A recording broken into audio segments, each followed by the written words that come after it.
guys, and thank you so much for joining in on another Chit Chat video.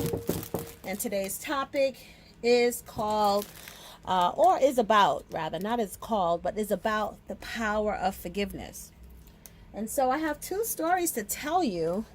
And the reason why I thought I wanted to share this story with you, because one is actually embroidery related, one is not, but both of them have the same emotion involved. And ironically, both of the stories have basically the same outcome. And I just thought that it could be a lesson to us all. And so here it goes. So I'll start with the first story. I have a returning mentoring student who last year she got an embroidery machine for her birthday. Her three daughters chipped in to buy her a 6-needle machine, and she took some mentoring classes with me, and was doing pretty well, actually. At least I thought she was doing pretty well, and was super excited because she was getting orders from her church. Some of her church Bible study members, group members, were buying things from her. And by the way, she took full advantage of promoting her business using the personalized pot holder sets that I had encouraged you all to do maybe about 2 years ago, maybe 2 or 3 years ago in a video. Anyhow, just to kind of reaffirm what happened with that before I go into my story, I recommend that if you have a group of people, especially people that like to do something like cook, it doesn't have to be women, but if you got a group of women that you would like to promote your business to, in my opinion, personalized pot holders is the best way to go, because for the most part you can get personalized pot holders from Dollar Tree or Walmart, and they are going to cost you very little investment for a big promotion. And so that means that if you go to Walmart, you can get a set of pot holders for 88 cents, which is going to cost you about 44 cents each. And if you go to Dollar Tree, you are going to get a set of pot holders for $1, which is going to cost you 50 cents each. You personalize the person's name, give it to them. You don't even have to buy a gift bag. You can wrap it up in tissue paper, but if you want to buy a gift bag, Dollar Tree sells gift bags for $3-4, which is going to run you about 35 cents each, and you will have an impressive gift to pretty much for under $1.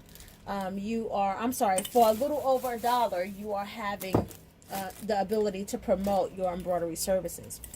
Anyhow, my mentoring student took full advantage of that idea, and she invested about $20 in pot holders, gave them all out. You know, I have to personalize them to her Bible study group, and it was a big hit. And so after that, she was getting little orders here and there, but you know, nothing really major, nothing big, but she was still developing her business. Okay, so what she did was she got an order and agreed to ship it. And so, you know, when her and I was talking about this, I had discouraged her from shipping it only because the woman that bought this was a church member, but not a church member that was would consecutively attend her church. And so she knew the woman, but not really all that well. And this person lived like an hour or 15 minutes away, 75 minutes away. And so when the order was complete, I suggested that she deliver the item. And she said to me that, you know, she lived too far. So I suggested that she meet the woman halfway. And she said pretty much that she had already told her that she would ship it, gave her a price of $20 for shipping, and she was okay with that. The problem with that is you never really give a shipping cost before you actually know the shipping fee. Because if you do, you are going to probably run into a problem with your customer after you done told them one price for shipping, and now it's something completely different. And so she didn't feel comfortable once she learned that actually that $20 had another $20 tacked onto it, because the size of the box caused the rate to increase. It's called the balloon rate with the post office. Anyhow, she didn't want to meet the woman halfway. She didn't want to go and tell her to drive halfway. And she definitely didn't feel comfortable asking her to add more money to the shipping cost. And so she shipped it, lost money on that, because it ended up being something close to like $40 to ship it, because the size of the box. But she was willing to eat the cost of. Well, when the order arrived, it looked like an absolute mess. An absolute mess. It was a baby ensemble. And I'm not sure what happened, but what I'm thinking happened was it just wasn't packed well. And that's one of the things that you got to be careful when you are shipping items. It doesn't have to be a baby ensemble, but when you're shipping a gift basket with items in it, you got to be very careful, because what will happen is it will be all jumbled up, crinkle cut paper all over the place. And even though it may be pretty when it leaves your studio, if it's not pretty when the customer gets it, then it doesn't mean nothing. Well, the lady was very upset because when it arrived, it was either the day before or the day of the baby shower. It was something very close, I know. Anyhow, she did have it in time for the baby shower, but she was just very upset with the way it arrived. So my mentoring student had asked me, what should she do? And I said to her, well, it depends on how much of a loss you are willing to take. All right. And so here's what I think. I think that if the customer doesn't get the item in time and you still have the item in your care, then you're going to have to take a loss on that, because you still have the item. So just give them their money back without any kind of hesitation whatsoever. But if the customer does have the item and it's on time, but she's just displeased with it, then now you have to decide how you're going to handle that. If this is a situation where you're going to give a discount, a store credit, whatever it is, keep in mind, in my opinion, it should not be 100% refund, because then that means you lose twice. That should never be the case. You can work up something, but you shouldn't lose entirely. Well, she disagreed. She said, well, I've already lost out on the shipping, and I'm going to give her money back. That's the only thing that I can do to at least try to make her whole. All right, fair enough. But what happens to those items? Because just because crinkle cut paper was jumbled all around and it may not have been presentable to take to a baby shower, it doesn't mean that it wasn't usable. Well, my mentoring student was so upset because now this woman was kind of going off on her. She just decided, you know what, at least I could try to make her somewhat happy. So she gave her all of her money back. All right, so now let's just kind of see what happened here. Remember, she shipped it and she was already $20 into the hole because she miscalculated the shipping cost. Now the item arrives and it looks like a mess. So now this woman has the baby ensemble that looks like a mess, and now she has all her money. She has all her money back. Okay, well, about a week later, she gets a call from another church member to ask her how she was doing. And then the church member had informed her that this lady had posted pictures on their church group Facebook page showing this horrible looking baby ensemble and telling folks where she got it from and how displeased she was. Never mentioned that my mentoring student gave her money back and tried to make her whole, or, you know, took a loss in the shipping in the first place. And then to make matters worse, about a month later, I want to say, after being upset for a month and being totally embarrassed about having this person disparage her on Facebook, she bumps into someone who says, oh, I actually saw, the blink that you made for so-and-so's baby, and it came out beautiful. So turned out the lady that actually bought the baby ensemble actually ended up using a gift. Now, whether she opened the baby ensemble up and just put the stuff in a gift bag and just kind of gave her, the mother-to-be, the gift, I'm not sure how she delivered it, but the bottom line was she used it. So now my mentoring student was done because not only did she lose out on the shipping, not only did she give her money back, she also got dragged on public social media, and she absolutely took such a major loss. From that point on, she just figured she was done altogether. If this is how it is, owning an embroidery business, this was something she did not want to do. And pretty much said that. She was done. She did not want to do this anymore because if this is how people were going to be, she was done.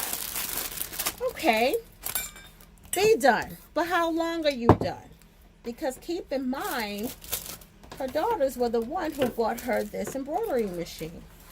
Well, a year later, they may not have said nothing then because they understood the hurt, the embarrassment that mom was feeling.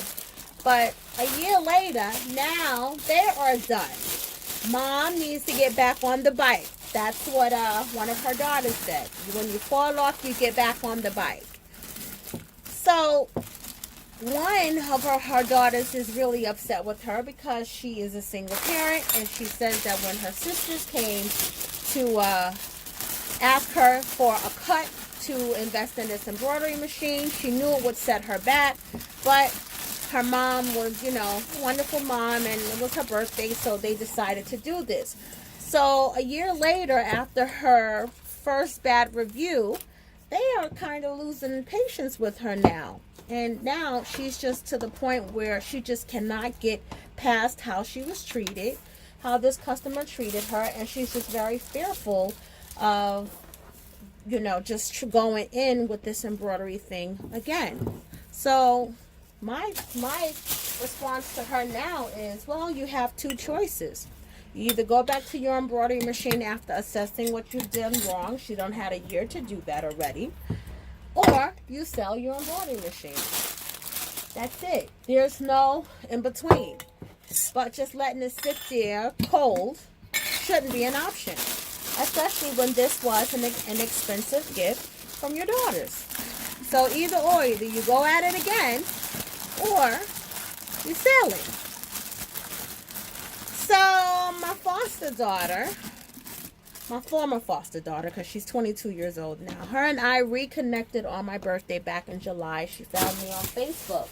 I haven't seen this young lady since she was about 15 years old. And now she has a 2-year-old daughter who I am planning to meet for the first time in the near future. Anyhow, her and I got to talking, and she had asked me, about what I have been through, because she had been watching some of my videos and just pretty much wanted to know, I had mentioned that I had disruptive people in my life and some deceptive people in my life, and her thought was, how did I get past it? Now keep in mind, she has a child. She's a single parent, and the child's father is just as young as she is. And so I'm not sure of his maturity level, but I happen to think in many cases, not all cases, 22-year-old women are a little bit more mature than 22-year-old men. Anyhow, he's made a special friend at work, needless to say, who he started spending some time with. A female special friend. And when she found out about this, she just assumed that it was more than just a friendship, and she ended their relationship because he said he would stop. He said he would stop hanging out with this special friend, but started sneaking around hanging out with this special friend. So her thought was, you got to do all of that, you're done. Especially if having this friend means more than having your family, because now she put the kid involved, even though having the kid had nothing to do with him having a special friend. But her thought was she was done. You don't want this relationship, I'm done. And so, because you want your friendship. But it doesn't take away the fact that she's hurt. So, in the midst of her telling me about all of this, I asked her, well, when did this happen? And she said, my daughter wasn't even 1 yet. Well, her daughter is 2 years old now. And I said, wait a second, this happened before your daughter was 1? And she said, yeah. And then I said, okay. Because that's a long time to still be mad. The way she was talking to me, she was still pretty mad. So I said to her, well, how's the relationship now? And she said, I don't really talk to him. You know, it's very limited. She has a mediator. Her sister helps out, and then, you know, her stepmom helps out, and then you know, she just has a lot of other people helping out with the drop off, the pickups, the da because she just can't deal with him at all. She's just done. Then I asked her, well, are you dating? No, I'm not dating. I'm done. Don't want to be bothered with men. Men are all liars, and they are going to have to go to work, and there's going to be females wherever they work, and then she's just kind of written off just love, relationship, men altogether. Well, what happens in this case is you have a person that have an embroidery machine. Yes, I'm back on the embroidery machine story, with a huge investment made by someone else. And now you have a person who have a child, and I'm sure her bitterness, her anger, her frustration is not doing any justice for this relationship as far as co-parenting. What you have is you have two people with two different stories, but the same problem. They are both refusing to recover from being hurt, disappointment, letting go of that bitterness and anger that they are feeling based on what somebody have done to them. And the bottom line is, forgiveness is for you. And when I said that to her, she said, how so? How is forgiving him helping me? And I said to her, you go to bed mad and you wake up angry. How is that helping you? How is that helping you that in the morning, because she had said to me, you know, it's the first thing in the morning I think about, because I'm sitting here and I'm left, you know, raising my daughter on my own because he wanted to play at work. And my thought is, how is that helping you? Whatever choice he made for him, it might not be the best choice for your family and even for your relationship, but it's his choice. How is that helping you? How is it helping you waking up in the morning mad? And now let's think about that. You're so mad at this person that you're waking up and the first thing you think about is being angry instead of thanking God maybe that you even woke up. And now let's think about it. A year later, even how many times do he get to apologize for the same thing too? Because she did say, you know, at early on, he was very apologetic. And I guess at some point he decided, okay, because no matter how many times I apologize, you're still going to be angry. So I'm just going to go on with my life. Meanwhile, you're still angry while he is done moved on, and whether it's the friend, a new girlfriend, bottom line is he's moved on while you're still angry. How's that helping you? Meanwhile, with my mentoring student, now you have your daughter's angry with you, and that customer that may have dragged you on social media, that customer that may have not even thinking about you now.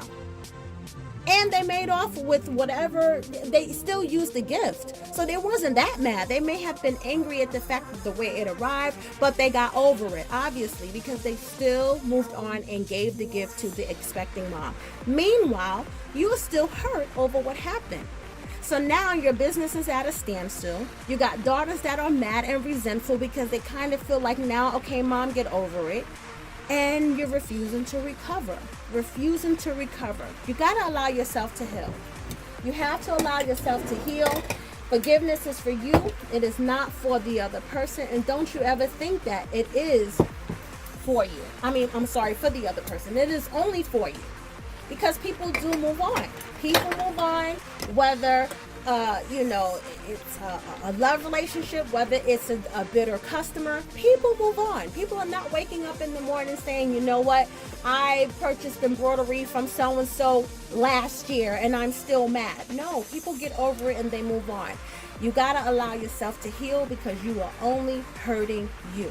So, if no one has ever told you that forgiveness is for you, please know now that forgiveness is for you. It's not for anyone else, and it can only help you move on to where you need to go or a new direction that you need to be going in.